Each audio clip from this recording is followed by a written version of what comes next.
di sini lah akal berdaulat secara mutlak. Ya, fana dan baqa. Matikan dirimu sebelum mati.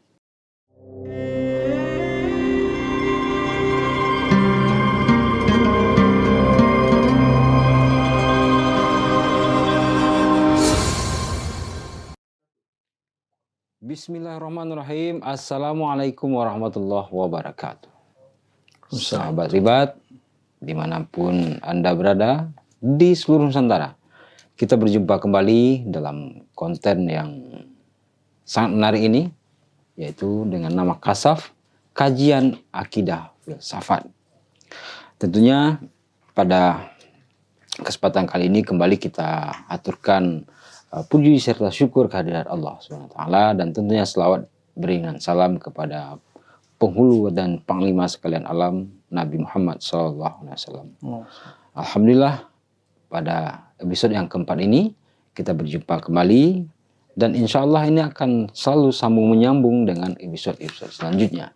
Makanya kami sarankan kepada sahabat kami semua untuk lebih mendekatkan kepada paham. Sekali lagi, meskipun paham itu adalah anugerah, tetapi silahkan ditonton kembali episode 1, 2, dan 3. Dan pada perjumpaan kita pada episode 4 ini, menyambung dari pembicaraan kita di episode 3 kemarin tentang akal, sekarang akan kita kupas tuntas dengan guru kita tentang otoritas akal dan tentang kedaulatan akal.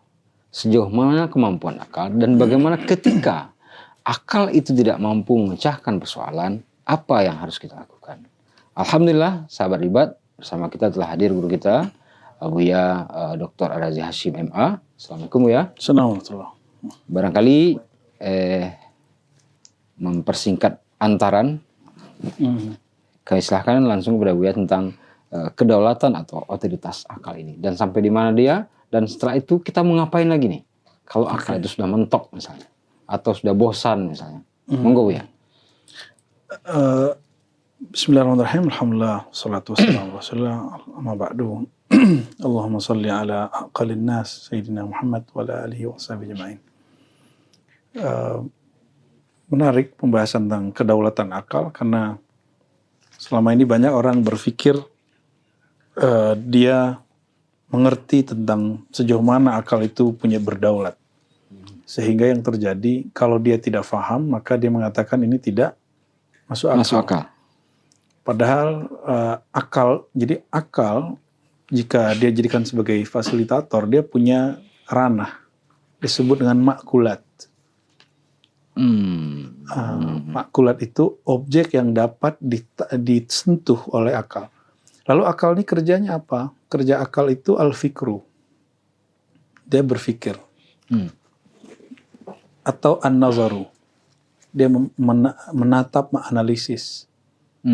Ya, jadi lalu ada yang ketiga, yaitu tadabbur. Ya, atau ta'ammul. Boleh juga dalam bahasa usul fikih disebut istinbat, penggalian. Itu pekerjaan akal. Ya. Maka apabila saya sedang menatap satu teks ya, atau objek, apakah akal dibatasi oleh objek itu? Ya. Atau akal tidak terbatasi olehnya? Mungkin itu yang lebih baik disampaikan terlebih dahulu. Akal kita jangan menjadi kerdil dengan objek yang dia kecil. Karena akal itu dia dapat dibawa kemanapun. Dan kitab yang terbaik tentang akal itu, tentang epistemologi ilmu, itu ditulis dengan baik oleh Ghazali. Kenapa Ghazali lagi? Karena ternyata orang yang paling sering dicaci maki dalam bab ini, dihina dalam ini, dia adalah orang yang telah berhasil menatanya dengan baik. Dan Ghazali termasuk musuh intelektualnya yang juga mendewa-dewakan dia, yaitu Ibn Rushd. Ibn Rushd itu dipengaruhi Ghazali, lalu kemudian sangat mengerti kelemahan Ghazali. Dia meringkas satu karya akliyah Ghazali, judulnya Al-Mustasfa. Itu tentang rasionalisasi usul fikih. Jadi bagaimana akal bekerja dalam usul fikih itu kitab Mustasfa. Lalu dia ikhtisar menjadi satu kitab, dan kitab ini banyak dipakai orang juga. Artinya Ibn Rushd ini, Averroes, dia seorang yang sangat getol dan rajin membaca teks-teks Ghazali dan mengikutinya. Boleh dikatakan son of Ghazali. Ya, dia anak Ghazali juga, anak intelektual Ghazali. Lalu kok paling mengerti bapaknya kelemahannya apa. Maka dia menulis kitab-kitab yang menyebutkan apa yang belum dibahas Ghazali. Ini yang kita sebut tesis antitesis gitu.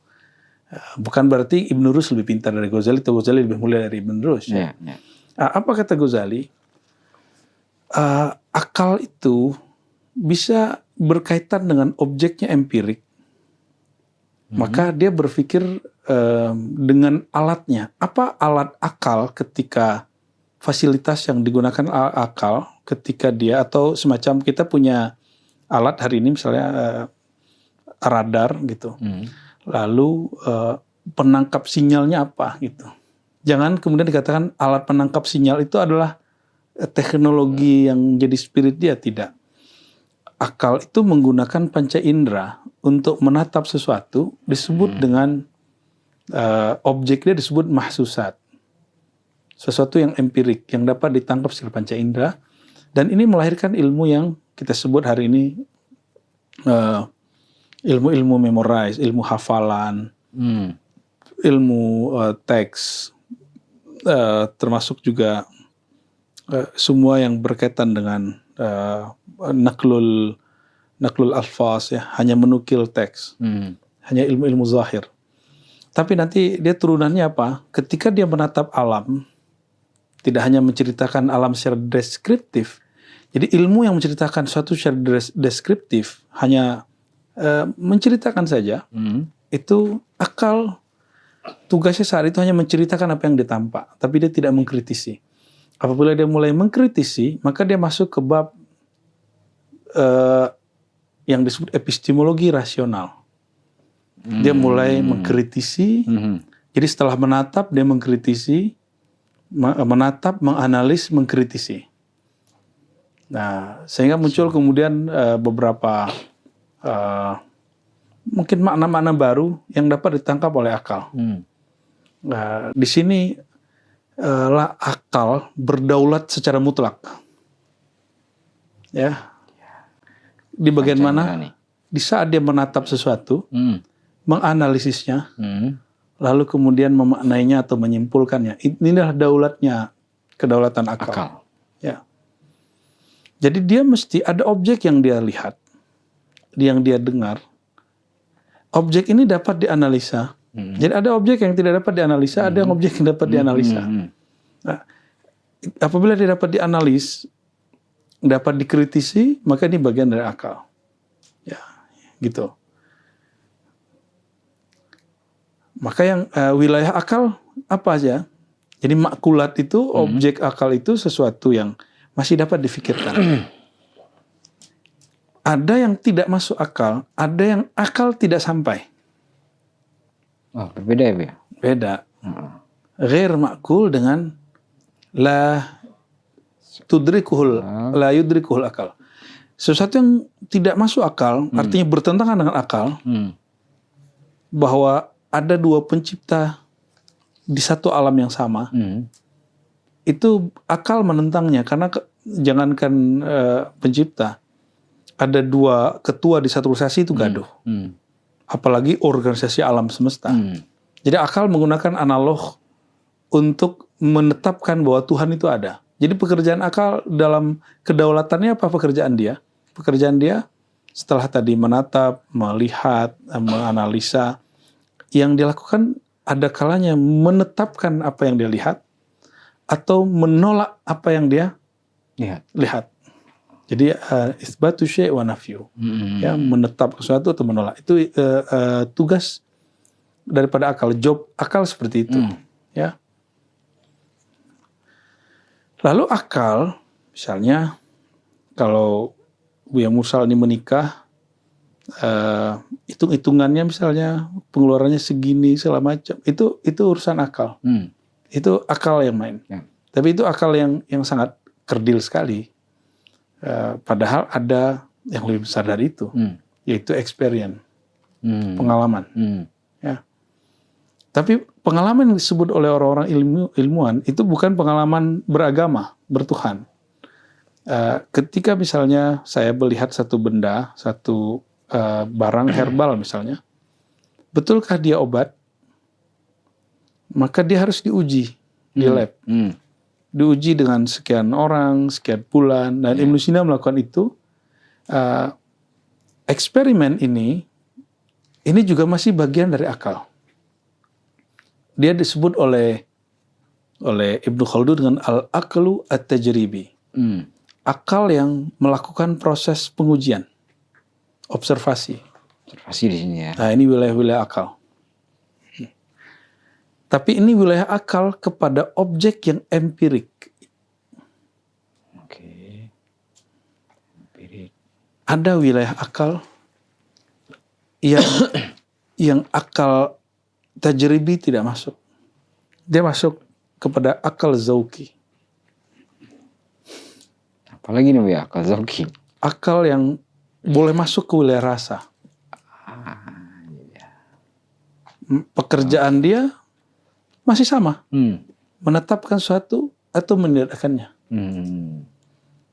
Akal rasa itu akal yang dibawa seorang hamba kepada Tuhannya. Agama apa aja.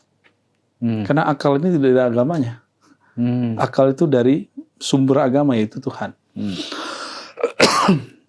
Namun dari semua agama itu ada yang memberi porsi akal lebih besar dari yang lain.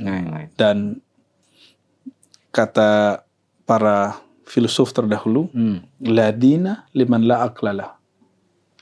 Tidaklah ada agama, tidak akan dapat menjalankan agama kalau orang tidak mempunyai akal. Contoh bukti, Buya Mursal ini kalau sholat, wajibnya sholat syaratnya apa? Berakal. Ya, sadar. Akil, baligh, muslim. Syarat wajib haji apa? Berakal. Ya. Syarat wajib zakat apa? Akal. Itu pengaruh daripada filsafat kepada hukum Islam. Nabi kan tidak pernah mengatakan itu. Adakah dalilnya? Syarat wajib sholat berakal. Nggak ada teks begitu. Tapi itu disimpulkan setelah orang meminjam metodologi akal itu dari filsafat segala macam. Dan sesuai juga perintah dari Quran. Karena Al-Quran mengatakan memerintahkan untuk mengaktifkan akal. Berarti siapapun agamanya, apapun agamanya, dimanapun bangsanya, rasnya, peradabannya, kita boleh meminjam metodologi akal mereka. Cara mereka mengaktifkan akal, yang penting kemudian tujuan maqasid syariahnya nyampe. Apa itu? Mengaktifkan akal. Supaya kita berbeda dengan binatang. Ya. Jadi akal itu ada yang, akal yang membedakan kita binatang, disebut hayawanun nautik. Ada akal yang membuat kita melakukan observasi. Itu ilmuwan. Ada akal yang masuk ke wilayah rasa. Nah, ini yang disebut arifin. Jadi kalau akal yang masuk ke wilayah penelitian disebut bahithin, akal yang masuk ke wilayah rasio, objek-objek yang dapat dikritisi, mereka disebut filosof, orang-orang ahli kalam atau ahli debat. Sedangkan akal yang masuk kepada wilayah rasa, kok bisa? Iya, akal itu punya daulat di situ. Apa? Ini yang disebut di dalam teks para ahli rasa. Ahli rasa itu mereka sufism, orang-orang sufi. Misalnya gini, fana dan bako. Matikan dirimu sebelum mati. Matikan apa? Bukan matikan akal. Istirahatkan, karena al-maut raha. Kematian itu rehat. Rehatkan indramu, rehatkan pikiranmu. Maka di saat itulah ruhani jadi bangkit. Atau memfanakkan keakuan, menghancurkan keakuan, disitulah sabit, tetap kedaulatan Tuhan. eksistensi Tuhan. Itu contohnya. Nah, jadi akal di sini juga bermain, tapi dia bukan akal yang dipahami oleh akal dalam filsafat yang lain, tapi dia akal zauki. Nah, dan akal zauki ini dia punya metodologi, punya kaidah, pattern ya. Apa patronnya? Man lam yazuk lam yadri atau lam ya'rif. Jika engkau belum merasakannya, engkau tidak akan mengerti. Inilah yang menjadi kaidah yang dianut Ghazali. Kata Ghazali, setelah aku mencoba melakukan perjalanan melatih akal, melatih diri mencari kebenaran, maka dia mengatakan, aku menemukan kebenaran itu secara utuh diapresiasi, akal itu secara utuh diaktifkan, itu di kalangan kelompok ini, Sufism.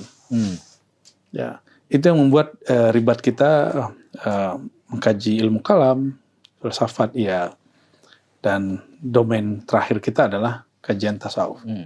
Karena tasawuf itu puncak pengaktifan akal. Maka mereka disebut arif, orang-orang yang mengenal Tuhan. Jadi mungkin berbeda dengan persepsi Buya Mursal sebelumnya bahwa akal ini ada batasnya. Iya, tapi bagi saya akal itu ada kamar-kamarnya. Dan akal itu sangat luas. Maka ada ungkapan al-akal al-awwal, al-akal al-kabir, ada akal saghir, akal fa'al. Next kita bicarakan itu insya Allah. Nah, sahabat ribat, ini apa ya? Bukan menarik lagi, tapi pusing. Pusing juga pusing sih, tapi asik gitu loh. Nah, selama ini saya pun secara pribadi yang sebagaimana yang beliau sampaikan tadi, justru kemampuan akal itu menurut saya terbatas gitu loh. Nah, barusan ternyata yang beliau sampaikan tergantung menempatkan akal itu di mana dan porsinya apa ya, betul ya. Jadi nggak masuk akal menurut kita ini ketika kita memakaikan akal yang panca indera, akal yang merasa, akal yang untuk mengkritisi, akal yang untuk menganalisa, ya. Tapi kalau kita memakai akal zauki, nah di situ yang tidak ada batasnya, di situ yang rasa bermain. Ya, karena Tuhan tidak terbatas, maka dia akan melewati otoritasnya. Terus gimana? Dia harus menghancurkan keakuan akalnya. Di saat itulah akalnya diganti oleh Allah. Ini apa ya? Di upgrade. Luar biasa sekali ini. Ini ya mungkin bagi sahabat ribat sebagian atau sedikit banyak telah tahu apa yang beliau sampaikan tadi. Tapi jujur saya pemahaman saya selama ini di-upgrade oleh ungkapan beliau barusan. Nah, ini ke depan mungkin bisa kita lebih pertajam lagi dengan ada akal sagir tadi ya. Akal kif'al. Nah, ini next bisa kita sampaikan. Karena apa ya? Semakin dalam semakin pusing. Jadi barangkali di sesi 4 ini kita tutup sampai di sini. Insya Allah untuk sesi 5 akan kita gali lebih jauh lagi dan lebih asik lagi tentunya. Terima kasih banyak Buya. Sama-sama. Semoga selalu sehat. Amin, ya Rabb. Dan tetap berbagi ilmu dengan kita semua. Tetap berakal. Dan tetap berakal pastinya. Dan jangan lupa informasi di bawah yang bisa sahabat baca nanti, baik tentang informasi buku-buku terbitan dari Ribat ataupun wakaf dan infak terbaik sahabat untuk kemajuan dan perkembangan ribat dan umat di masa yang akan datang. Berbanyak maaf. Wassalamualaikum warahmatullahi wabarakatuh. Assalamualaikum.